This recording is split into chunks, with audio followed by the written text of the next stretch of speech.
My last car that I had, you know, when the boys were really little, so like babies, they would have snacks or something like that. And I had somebody come over and detail the car at the house because something was happening where I couldn't leave and I needed the car detailed. And that sounds so glamorous. I know, right? Total mom mode. And I took the car seats out of the car so they could like really get in there.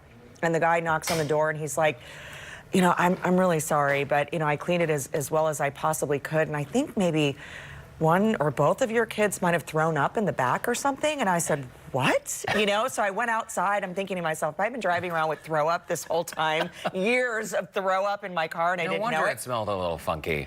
But he opened up like the seat where you can open up, like I had an SUV, and so the seats could fold down into the larger trunk area, but this part opened up, and it was just, it did look like throw up, but honestly, it was probably just smashed goldfish and Skittles and maybe like some juicy fruits or something like that. And I was like, oh, no, that's okay. It's just food. It's just food. Is that the like great part about being a parent, though? You find these snacks that your kids left for you months earlier. Oh, yeah. This one time, this kid, his mom sent a snack home with him from school. I took them home from school. He had wanted this particular snack. I said, sure, no problem.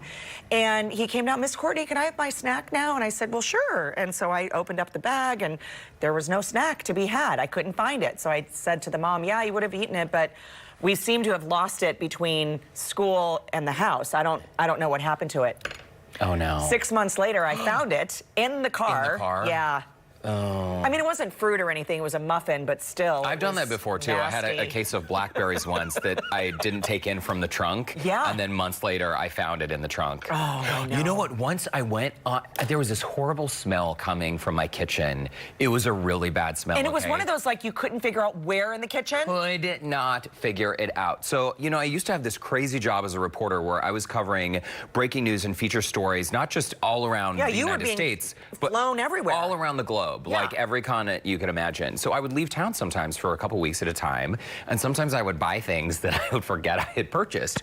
Well, this nasty smell was coming out of the kitchen. Couldn't find it, couldn't find it. You're like opening drawers and stuff and trying to figure it out, right? Right, but was in a rush, was repacking my bags to get back out of town, came back, and like still the smell, I couldn't figure it out. But I was making dinner one night, I opened a lower cupboard to find something, and there was a bag of rotten potatoes that had essentially liquefied and dripped to all the shelves below it. I couldn't believe it. The shelves were ruined. Completely. Completely. It was white, like sort of laminated wood, and they were completely brown and ruined. Isn't that interesting? Because potatoes really don't have a taste, but man, they reek when they are rotten. When they are rotten. I know. Wow. I know. I know. I don't know. Where did that even start? I don't know. It was the goldfish in the car left over. Cheers. But cheers.